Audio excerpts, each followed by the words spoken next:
Thank you for having me. I work with the International Center for Transitional Justice. My name's Karen Williams.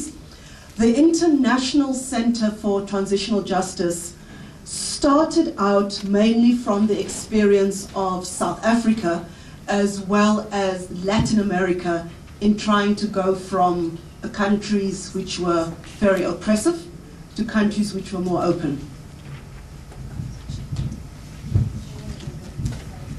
سلام خدمت شما. نام من کارن ویلیامز است.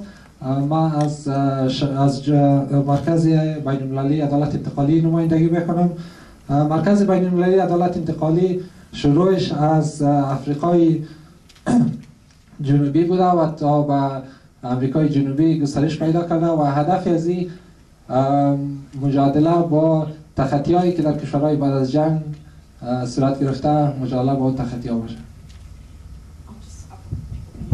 And in our work, you know, the big question really has been, how do you change a society to make the peace that happens long-lasting? How do you change a society so if you have a peace agreement, 2 years down the line, it doesn't all start and go very badly wrong again? هدف ما چی بوده؟ هدف ما این است که چطور در جامعه که صلح به وجود میآید ما صلح را حفظ کنیم. به طور مثال در جامعه جنگ از بین میره و بعد از 2 سال باید ما بتوانیم همین صلح را حفظ کنیم. I will leave some of our experiences and examples to the question time because I've been asked to speak specifically on women in transitional justice.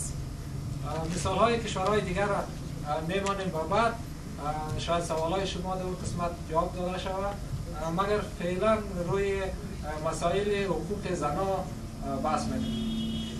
The issue of women in transitional justice is actually really interesting because it has forced us to look at what are the real experiences of women in war and conflict. تجربه زنان در برنامه عدالت انتقالی یا در عدالت انتقالی بسیار مهم است. ما باید ببینیم که در جامعه که در اونجا حاکمیت قانون نبوده، تخطی‌ها صورت گرفته، وضعیت زنان در اون زمانها در اون مواقع چگونه بوده.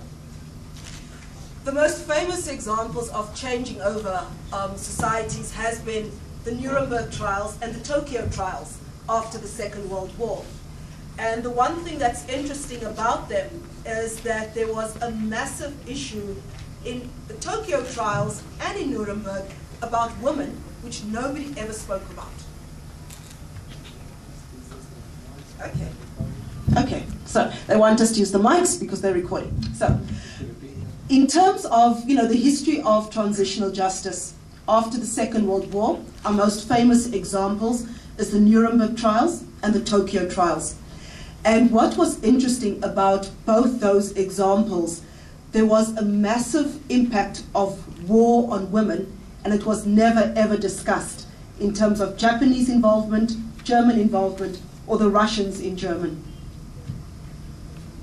مثال‌های گسترده یا مثال‌های بارز در عدالت انتقالی دو دانه می‌باشد. یکی محاکمه نیورنبرگ و دوم محکمه توکیو که در اینجا در بعد از جنگ دوم جهانی چگونه با اون تخطی‌هایی که صورت گرفته بود جنگ روسیه، جنگ که در این ژاپن شامل بود و جرمنی چگونه با او تخطی‌ها پرداخته شده و اونا سرش کار شدن.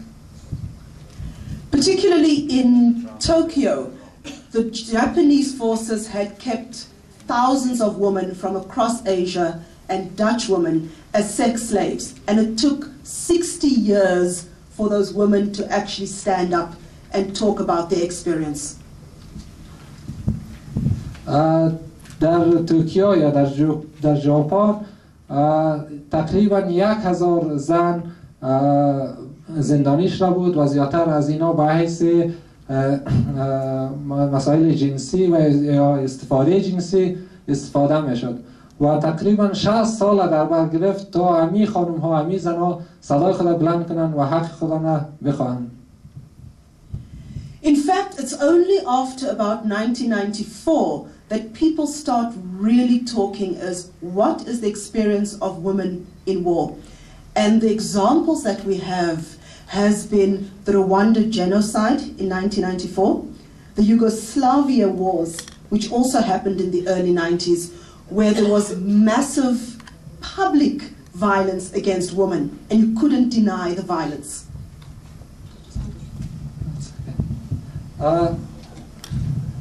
بررسی یا صدای خانم ها چی وقت بلند شد؟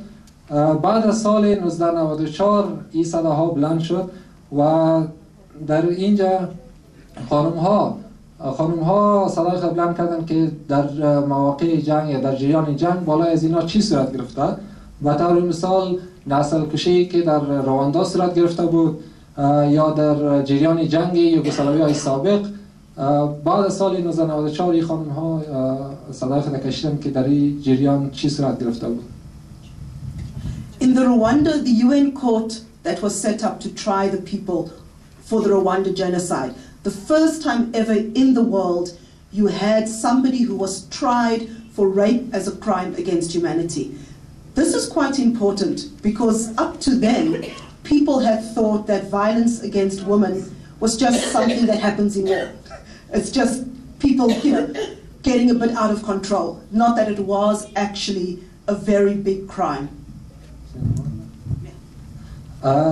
اولین کوردی که از طرف اولین محکمه‌ای که از طرف سازمان ملل متحد تأسیس شد در رواندا، اینا برای بار اول کسی را به جرم تجاوز جنسی محکوم کردند که در تاریخ عدالت انتقالی یا کشورهای بعد از جنگ اولین باری بود که یک محکمه کسی را به جرم تجاوز جنسی در جنگ محکوم کرد.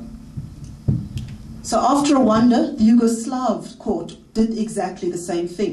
What was important about Rwanda is we had a very prominent woman judge who was the president of the court, and she insisted that the people who perpetrated rape and genocide be tried for rape and genocide.